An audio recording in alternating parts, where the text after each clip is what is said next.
이 문제가 원래는 이렇게 할 필요가 없었어요. 왜냐하면 이재명 후보가 대통령 될 거거든. 잘 들어봐요. 조희대 씨. 불법 재판의 혐의에 대해서 다 파야 돼요. 이 공격을 그대들이 감당해야 됩니다. 조희대는 사법개혁의 선구자입니다. 사실 과거에는 검찰 비판도 함부로 못했어요. 정치인들이, 국회의원들이. 아. 법원 비판은 더더욱 그래요. 왜냐하면 선거를 하다 보면 소소한 법률 위반이 있을 수 있잖아요. 그렇죠. 그럼 검사들이 다 10명이 다 소소한 위반이 있어도 나만 평소에 검찰을 깠기 때문에 나만 기소할 거냐. 이게 기소편의주의야. 그렇지. 그죠? 그러고 나면 법원에 가면 평소에 내가 법원도 깠어. 그럼 판사가 보고 이거 많이 깠던 놈이네. 이거 최강욱이네, 이거. 그러니까 법원의 정치적 편향성과 교만, 독선 이런 것이 검찰의 기소 편의주의하고 결합하면 법원이 정치화되고 정치가 사법화되고 이렇게 해서 민주주의를 법치주의가 파괴하는 무서운 결과를 초래할 수 있다고 이번에 두 분의 이번 소수 의견인데. 대법관 소수 의견 이 얘기예요. 이 얘기. 예. 그분들이 지극히 상식적인 얘기를 한 거라고 사실은. 아. 그리고 정확히 조희대와 9명의 대법관들은 정확하게 그 짓을 한 거예요. 그렇습니다. 네. 지금 이 세상이 얼마나 미쳐 돌아가냐면 네. 대한민국이 이제 법치주의 국가인데 법에 근거해서 방송에서 논평하잖아. 욕을 바가지로 먹습니다. 나이브하다고. 그렇지. 나이브하다고 지금 법 얘기 좀 그만해. 세상 물정 모른다. 그 나이브라는 말이 물정 모르는 그런 뜻이거든요. 네. 물정 모르는. 네. 이게 세상이 얼마나 미쳐 돌아간다는 방증입니까? 맞아요. 그러니까 딱 시작이 이제 그거예요. 야, 내라는 법에 있어서 일으킨 거야. 그렇죠. 이렇게 돼버리니까 맞습니다. 맞아. 싸움으로 돌아가서 다시 한번 맞아. 생각을 해보자면 우리가 이제 정치적인 싸움이 붙을 때 저쪽에서 보면은 왜 권성동, 그 다음에 뭐 김재원, 뭐 박수영, 나경원 뭐 이런 사람들 나와가지고 그 곽규택이 뭐 한동훈이 할 거 없이 그 김기현 막 너무나 뻔뻔한 표정으로 너무나 황당한 말을 해버리잖아요. 그냥. 네. 어? 그럼 내가 언제 그랬습니까? 아니면 뭐 앞서 드린 말씀 같습니다 하고 아니면은 치워 그러고 가버리잖아. 어제 했던 말 다르고 오늘 했던 말 그러니까 다르고. 그런 뻔뻔함이 있어야지 그나마라도 싸움을 해볼 수 있는 뭐라도 있는 건데 제가 이 사람들 안다 그랬잖아요. 이수겸만 빼고 개인적으로 다 아는 사람들이에요. 이 사람들은 앞에서 그냥 야 이 자식아 이렇게만 해도 얼굴 빨개져가지고 아 진짜요? 애들이야 진짜 이게 이재권, 마용주, 박영재, 신숙기 너무 화가 나서 그러는 거예요? 얼굴 빨개지는 게? 아니 어떻게 아니. 대응해야 될지 모르는 거지. 아, 아니 실제로 내가 애들 데리고 얌마 이렇게 해봤어 내가 애만 학교 다닐 때. 진짜요? 고귀한 분들이셨어요. 아, 오정 TV를 좀 모셔야겠네 이 여덟. 아니 그러면 여론이 진짜 중요하겠네. 그렇다니까. 여론이. 그래 지금 밤잠 못 잔다니까 이 여론이 폭발하고 여론이 그냥 국민들 여론뿐만 아니라 판사들도 지금 엄청 이 사람들한테 뭐라고 하고 있어요. 지금 현재 실명 비판하고 있더라고요. 맞아요. 두 근데 명이나 했죠. 정권이 교체돼도 이 사람들이 내란범에 대해서도 이제 뭐 판결할 거 아니에요. 대법관 이 사람들이. 맞습니다. 네. 이건 어떤 견제 장치나 뭔가 대책이 있어야 되는 거 아니에요? 그래서 이런 일이 없었다면 예를 들어 지금 내란 형사재판 관련해 가지고도 얘네들이 다 털어줬을 가능성이 있어. 자 봐봐. 얘네들하고 직접적 관련이 있는 법원 폭동에 대해서도 아무 말도 안 했어요. 그게 윤석열과 관계됐기 때문에 말을 안 했나 보네. 지금 보니까. 아, 이제 그 나하고 동향이거든. 그 동향. 조희대. 조희대 대법원장이 경주 그래도 월성 그것도 똑같아. 아. 네. 면은 다른데. 예. 네. 그런데 이제 경주 사람들이 성향이 어떠냐면 되게 순해요. 순한데 고집이 세. 아, 고집이. 순한데 고집이 세다는 건 순한데 고집이 센 사람들이 있어요. 그런 사람 대책이 없거든. 네. 맞아요. 이게 순하지 않고 뭐가 잔머리를 굴리고 이런 사람들은 타협이 돼.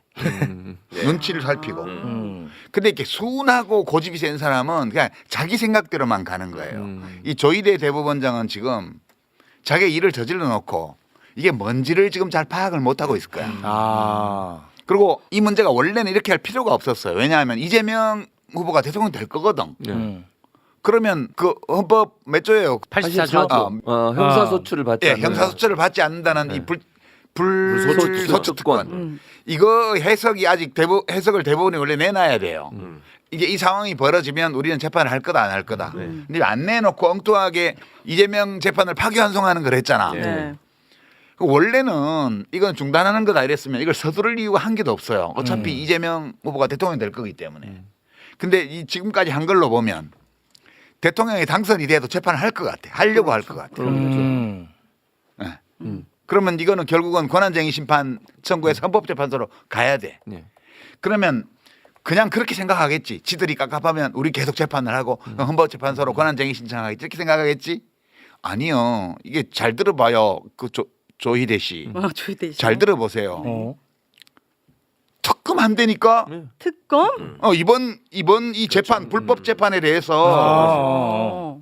여러 가지 범죄 혐의점이 많아요. 그럼. 배당도 하기 전에 이미 재판 기록을 봤다든가. 그렇지. 얘기를 이런 불법의 혐의가 짙어요 지금. 그렇습니다. 그리고 네. 서부에 회부하기도 전에 이미 전압기일을 지정했다든가 이런 네. 의혹들이 그렇지. 다 있습니다. 맞습니다. 특검 도입해가지고 이번 이 불법 재판의 혐의에 대해서 다 파야 돼요. 그렇죠. 이 공격을 그대들이 감당해야 됩니다. 지금 이대로 가면. 그렇습니다. 네, 네. 그 점은 저는 얘기해주고 싶어요. 이 쇼츠로 잘 만들어봐요. 이재건 부장판사도 계속 이렇게 가시면 그렇지. 네. 대법관 가는 앞길이 완전 꽉 막혀요. 꽉 막혀. 이러시면 안 됩니다. 어. 우리 헌법이 규정한 대로 예. 법리와 양심에 따라서 재판 진행을 해야 돼요. 그렇습니다. 그러면 다소간의 어떤 가능성이 보일 수도 있어요. 음. 그러나 이대로 이렇게 당일날 하루에 막 5가지 결정을 막 해버리는 예. 이런 식으로 재판 진행하면요. 예. 특검 대상이다. 이게- 이재권 판사님 편하게 사셔야죠.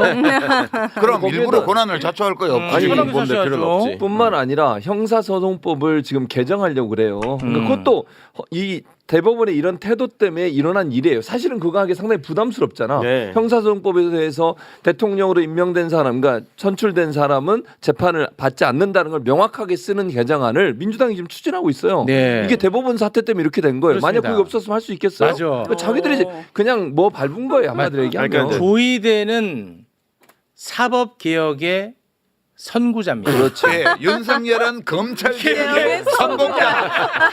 아니 정말 진짜 중요한 네, 인물들이야. 진짜. 안 그랬으면 방금 말씀하신 그렇죠. 것처럼 이런 얘기 꺼내기 어려워요. 어려워요. 네. 아니 더 맞아요. 어려운 게 그거예요. 대법관 숫자 늘리는 늘린 거 거하고 30명으로. 재판을 헌법소원 대상으로 삼는 맞아. 거 이거는 말도 못 꺼냈던 얘기예요. 그렇지. 사실은. 심지어 5월 2일에도 대법관 늘리는 얘기를 했을 때 웃었습니다. 네. 지금 웃음이 안 나와요. 맞아. 늘려야지. 내가 무조건. 그렇게 얘기하니까 웃었잖아. 100명 지금은 안 웃겨. 그럼. 조희대 네. 대법원장 대법원이 최고법원이라고 계속 뭐 법원 행정처장도 얘기하는데 네. 이 탄핵 당하시면 헌법재판관들 앞에 가서 소명하셔야 돼요. 그렇죠. 거기 앉아가지고. 맞아. 그 얘기 많이 하셔. 그 얘기 좀 많이 해줘요. 그래. 윤석열이처럼. 그렇지. 출석. 좋다. 평생 피자가 붙은 자리에 안 앉아봤잖아. 근데 피청구인, 피청구인이지.